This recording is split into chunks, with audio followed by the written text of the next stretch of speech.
नमस्कार विद्यार्थी मित्रांनो, तुमचं न्यू सुएस कोचिंग क्लासेसमध्ये स्वागत आहे. तर आपण मागच्या लेक्चरला बघितलं की डोबेरायनर ट्राइड्स काय आहे ते. तर ट्राइड्स म्हणजे काय की ग्रुप ऑफ 3 एलिमेंट, त्याला ट्राइड्स म्हणतो आपण. आणि ते जे एलिमेंट अरेंज केले होते increasing order of atomic masses arrange केले ते.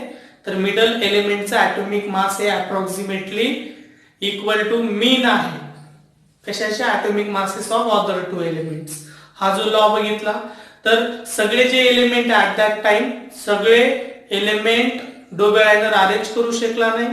काही जे काय ट्राइड्स बनवले ते डोबेरायनरचा लॉ फॉलो करू शकले नाहीत. म्हणून हा अनसक्सेस झाल्यामुळे न्यू जे अटेम्प्ट आहे तो जो न्यू अटेम्प्ट स्टार्ट केला कोणी, जॉन न्यूलँड्स यांनी. जसं की तिथं ट्राइड्स होतं तर इथं मेन्शन होतं इथं ऑक्टेव्स. काय ऑक्टेव्स म्हणजे काय 8. ऑक्टेव्स म्हणजे काय 8. आता नीट समजून घ्या हे काय आहे. तर बघा हा जो काय ऑक्टेव्स लॉ आहे हा जॉन न्यूलँड्स यांनी 1866 मध्ये दिलेला आहे. बघूया वन बाय वन जाऊ आपण. बघा द इंग्लिश किंवा ब्रिटिश सायंटिस्ट जॉन न्यूलँड्स को रिलेटेड. बघा जे काय इंग्लिश किंवा ब्रिटिश जे काय सायंटिस्ट आहे कोण, जॉन न्यूलँड्स. तर यांनी प्रॉपर्टी ज्या आहे कशाच्या एलिमेंटच्या त्यांना कोरिलेट केलं. कशाशी correlated the atomic mass of element to their properties in different way. म्हणजे जे काय केमिकल फिजिकल जे काय प्रॉपर्टी असतात ह्या सर न्यूलँड्स यांनी काय केल्या कोरिलेट केल्या. कशाशी ॲटॉमिक मासेसची. जे की अगोदर डोबेरायनरनी पण तेच केलं होतं, परंतु डोबेरायनरने 3 एलिमेंटचा असा ग्रुप घेतला होता. तर इथे ऑक्टेव्स म्हणल्यावर काहीतरी 8 एलिमेंट्स आहे. ते बघू आपण कसं येते पुढे गेल्यावर कळेल 8 एलिमेंट आहे की 7 एलिमेंट येतात त्या पिरियड मध्ये बघूया आपण. त्यानंतर बघा next sentence, in the year of 1866. कधी 1866. जर आपण डोबेरायनर बघितलं तर 1817 मध्ये झालं सुरुवात. तर 1866 ला न्यूलँड्सने अरेंज केले. काय Newlands arrange the elements known that time in an increasing order. बघा इथे तोच शब्द in an increasing order of their atomic masses. जसे की डोबेरायनरने same to same increasing order of जे काय ग्रुप बनवला होता तर increasing order of atomic masses बनवला होता. आणि सिमिलर क्रायटेरिया यूज केला न्यूलँड्स यांनी की इंक्रीजिंग ऑर्डर कशाच्या ॲटॉमिक मासेसच्या एलिमेंटला अरेंज करायला लागले. पुढे बघूया काय म्हणतात ते. It started with lightest element hydrogen. तर यांनी सुरुवात केली जो सगळ्यात हलका एलिमेंट आहे. ऍट दॅट इन 1866 च्या म्हणजे जवळपास 56 एलिमेंट डिस्कवर झाले होते 1866 च्या दरम्यान. ओके. तर सगळ्यात त्यामधला हलका जो एलिमेंट होता लाइटेस्ट एलिमेंट तो होता हायड्रोजन. काय होता hydrogen. And ended up with thorium. तर कशापासून सगळ्यात तेव्हाचा हेवीएस्ट जो काय सगळ्यात हेवीएस्ट जो एलिमेंट होता थोरियम ने त्यांनी एंड केलं. आणि त्याच्यापासून एक काय केलं त्यांनी टेबल बनवला. ओके. तर बघा काय त्यांचा लॉ काय त्यांना काय दिसून आलं. He found that every 8th element किती एव्हरी 8th एलिमेंट म्हणजे 8वा element had properties similar to those of the first. त्यांना काय दिसून आलं की जो 8वा एलिमेंट आहे त्याची जी प्रॉपर्टी आहे ते काय सेम आहे. जसं की सिंपल एक एक्झाम्पल सांगतो मी. समजा काही आपले जे रिलेटिव्ह आहेत समजा असे लेन आहेत बघा गल्ली असते ना त्याप्रमाणे. समजा बघा 1 2 3 4 5 6 7 आणि 8 म्हणजे जे काय 1 चे जे रिलेटिव्ह आहे तर किती नंबर लेन नंतर सापडले समजा 8. मग हे काय क्लोज झाले म्हणल्यावर याला काय करणार हा जो 8th एलिमेंट आहे त्याला कुठे प्लेस करणार इथे बिलो म्हणजे शेजारी येणार जे रिलेटिव्ह. तसं every 8th element is similar to the first element. आता त्याचं जे काय एक्झाम्पल आहे कसे अरेंज केले ते आपण बघूया. त्या अगोदर याचा स्क्रीनशॉट काढून घ्या. एक्झाम्पल मध्ये लक्ष द्या. जे काय न्यूलँड्सने लॉ सांगितला तर मी तुम्हाला लॉ परत एकदा सांगतोय. Newlands arranged all the element and increasing order of their atomic masses. He found that every eighth element having similar property to the first one. हा त्याचा लॉ आहे कोणाचा? न्यूलँड्सचा. आता त्यांनी ऑक्टेव्स का नाव दिलं? ऑक्टेव्स नाव देण्यामागे कारण काय? जसं आपले जे काय म्युझिकल नोट आहे म्हणजे सप्तक जे सप्तसूर म्हणतो आपण, वेस्टर्न पण आहे तर आपले इंडियन पण आहे. तर इंडियन जे काय स्वर आहेत तरी कोणते आपण सप्तस्वर म्हणतो त्यांना, तर ते कोणते? सा रे ग म प ध नी सा. आणि वेस्टर्न जर नोट बघितले आपण पाश्चात्य जे काय स्वर बघितले तर डो रे मी फा सो ला टी हे जे आहे, तर यामध्ये आपल्याला काय दिसून येतंय तर जे फर्स्ट जे आहे सा आणि शेवटी पण सा म्हणजे जे फर्स्ट जे काय नोट आहे आणि लास्ट नोट, तर यांच्या फ्रिक्वेन्सी काय same means they having the similar property. त्याचं तुलना ती जी तुलना आहे त्या म्युझिकल नोटची, तर न्यूलँड्सने त्याचं कंपॅरिझन केलं कशासोबत? त्या एलिमेंट जे काय एलिमेंट अरेंज केले इंक्रीजिंग ऑर्डरने ॲटॉमिक मासेस त्यांच्याशी कंपॅरिझन केलं आणि त्यावरून त्यांनी स्वतःचा लॉ बनवला, त्यालाच तो म्हणतात न्यूलँड्स ऑक्टेव्स लॉ. ओके, तर बघा त्याची काही एक्झाम्पल आहे ते समजून घेणं गरजेचं आहे आपल्याला. तर बघा एक्झाम्पल मध्ये सुरुवातीला म्युझिकल नोट लिहिले, तर हे इंडियन आहे सा रे ग म प ध नी सा. लास्ट जे आहे आणि फर्स्ट सा, both that note having the similar frequency आणि वेस्टर्न डो रे मी फा सो ला टी डो अगेन. तर डो आणि डो सिमिलर फ्रिक्वेन्सी. आता यामध्ये सारखेपणा दिसून आला म्हणजे फ्रिक्वेन्सी सारखे म्हणून जो काय 8 ते जर आपण टोटल बघा हे जे काय आडव्या लाईन आहेत लक्ष द्या, जे काय अशा आडव्या लाईन आहेत याला म्हणतात रो. बघा हे जे काय अशा लाईन आहेत तर याला म्हणतात रो, आणि जे काय असे कॉलम आहेत म्हणजे जे अशा व्हर्टिकल जे काय पार्ट आहे तर याला काय म्हणतात ग्रुप. काय म्हणतात याला? ग्रुप. तर जे काय आडव्या लाईन्स आहेत जे रो आहेत त्याला काय म्हणतात? पिरियड. काय म्हणतात? पिरियड. आणि व्हर्टिकल जे कॉलम आहेत जे काय कॉलम आहेत व्हर्टिकल, तर त्या व्हर्टिकल कॉलमला काय म्हणतात? ग्रुप म्हणतात. हे लक्षात ठेवा. आता एक्झाम्पल कसे लक्षात ठेवायचे सर? लॉ तर कळला, एक्झाम्पल पण लक्षात ठेवायचे सांगा. तर एक्झाम्पल बघा कसे लक्षात ठेवायचे ते बघा. मी सगळे एलिमेंट्स एकदा नावं सांगतो, नंतर याची शॉर्ट ट्रिक सांगतो म्हणजे तुम्हाला याच्यामध्ये ऍटलिस्ट कमीत कमी 2-3 रो तरी सांगता आले पाहिजे, कारण की लक्षात राहील. पण ते जे काय सिक्वेन्स आहे सिक्वेन्स बदलली तर सगळं जे काय त्याने जे काय त्याचा लॉ बनवला जे यामध्ये फॉलो होतोय तर सगळ्या डिसओबे होईल. त्याच्यामुळे सिक्वेन्स महत्वाची. बघा इथे लक्ष द्या, हायड्रोजन लिथियम त्यांनी स्टार्ट सगळ्यात लाइटेस्ट एलिमेंट होता. सगळ्यात लाइटेस्ट एलिमेंट कोणता होता? हायड्रोजन. आणि नंतर लास्टला यामध्ये दिलेलं लास्ट थोरियमने त्यांनी एंड केले. तर यामध्ये बघा एक्झाम्पल मध्ये समजा लिथियम आहे, लिथियमला मी कन्सिडर केलं 1. बघा तर 8th एलिमेंट लॉ काय सांगतोय? when elements are arranged in an increasing order of their atomic masses, then every 8th element showing the similar property to the first element. आता लक्ष द्या बघा 1 2 3 4 5 6 7 आणि 8 एलिमेंट. हा जो 8th एलिमेंट आहे तर हा लिथियम. लक्ष द्या आणि एक्झाम्पल लक्षात कसे ठेवायचे, जसे की हे जे काय 2-3 रो तरी ऍटलिस्ट कसे लक्षात ठेवायचे मी तुम्हाला त्याचे हिंट सांगतो. बघा हायड्रोजन लिथियम, हायड्रोजन लिथियम याला शब्द यूज केला मी हल्ली. काय? हल्ली बेगम. बीई बेरिलियमला मी म्हणलो बेगम, हल्ली बेगम. बी म्हणजे बागेत, हल्ली बेगम बागेत. चॉकलेट नाही. बघा चॉकलेट नाही, नायट्रोजन म्हणजे नाही, चॉकलेट नाही. ऑरेंज खाते. काय खाते? ऑरेंज. ऑरेंज खाते. बरोबर. हल्ली बेगम बागेत चॉकलेट नाही, चॉकलेट नाही ऑरेंज खाते. म्हणजे काय? Hydrogen lithium beryllium boron carbon nitrogen and oxygen. बघा सेकंड जे काय मी अगोदर सांगितलं जे काय व्हर्टिकल कॉलम आहे त्याला म्हणणार ग्रुप्स आणि हॉरिझॉन्टल रो आहेत त्याला काय म्हणतो आपण? पिरियड म्हणतो. सेकंड बघा हे जसं लक्षात ठेवलं हल्ली बेगम बागेत चॉकलेट नाही ऑरेंज खाते, तसंच सिमिलर सेकंड जे काय रो आहे त्याला आपण पिरियड म्हणतो. तर कसं लक्षात ठेवणार? बघा फेकू. एफ म्हणजे काय? जे काय फ्लोरीन आहे त्याला काय म्हणतो मी? फेकू. फेकू सोडियम, Na म्हणजे सोडियम, नकोस, फेकू नकोस. मॅग्नेशियम मग काय फेकू नकोस, मग आळशी.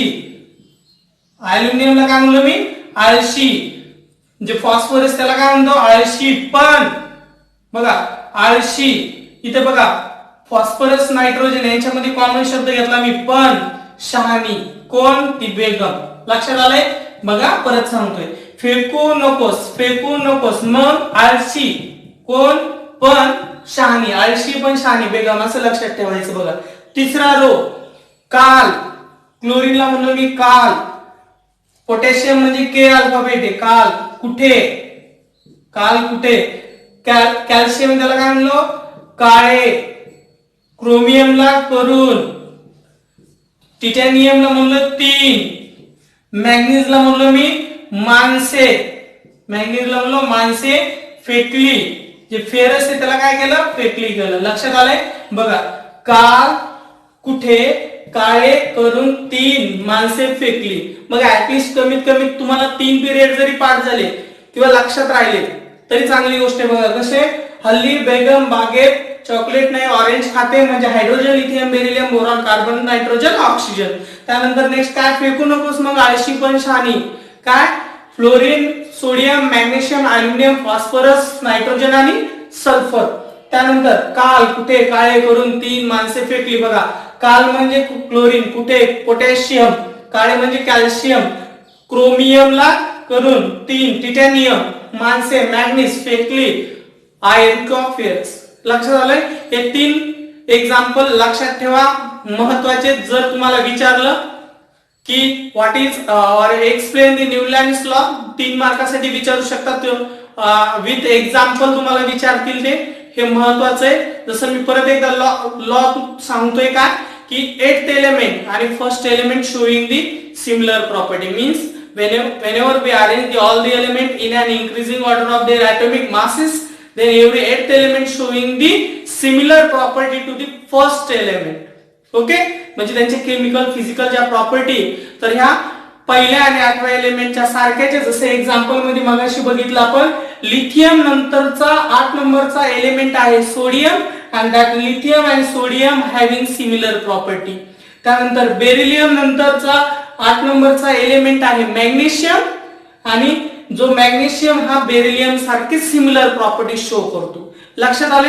जसं त्याने हा लॉ सांगितला डोबेरायनर सारखेच याला पण डिमेरिट्स आहे, लिमिटेशन आहे, तर ते लिमिटेशन आपण बघूया. Limitation of Newlands octave. जो काय न्यूलँड्सने ऑक्टेव्हचा लॉ दिला त्याला पण काही लिमिटेशन आहे. आपल्याला तेच क्रायटेरिया लक्षात ठेवायचा. जे चांगले त्याच्यामध्ये काहीतरी वाईट काही फेल्युअर तरी असतं. ओके, तर त्यांनी प्रयत्न केला, परंतु काय गोष्टी म्हणजे कोणत्या गोष्टी लिमिटेशन आलं ते बघू आपण. तर बघा फर्स्ट आहे, दिस वॉज फाउंड दॅट. पहिलं limitation, this was found to be applicable up to the calcium. म्हणजे न्यूलँड्स लॉ फक्त कॅल्शियम पर्यंतच ऍप्लिकेबल आहे. After the calcium every 8th element do not follow the Newlands law of octaves. म्हणजे calcium नंतर जो 8वा element येणार, 8 नंबरचा element, तर तो प्रिव्हियस म्हणजे फर्स्ट एलिमेंट सारखी प्रॉपर्टी शो करत नव्हता. हे झालं त्याचं पहिलं फेल्युअर, लिमिटेशन, ड्रॉबॅक्स. लक्षात आलंय. Means after the calcium every 8th element do not follow the Newlands octaves law. Okay, second one. बघा, Newlands fill all the known element in the table of 7/8.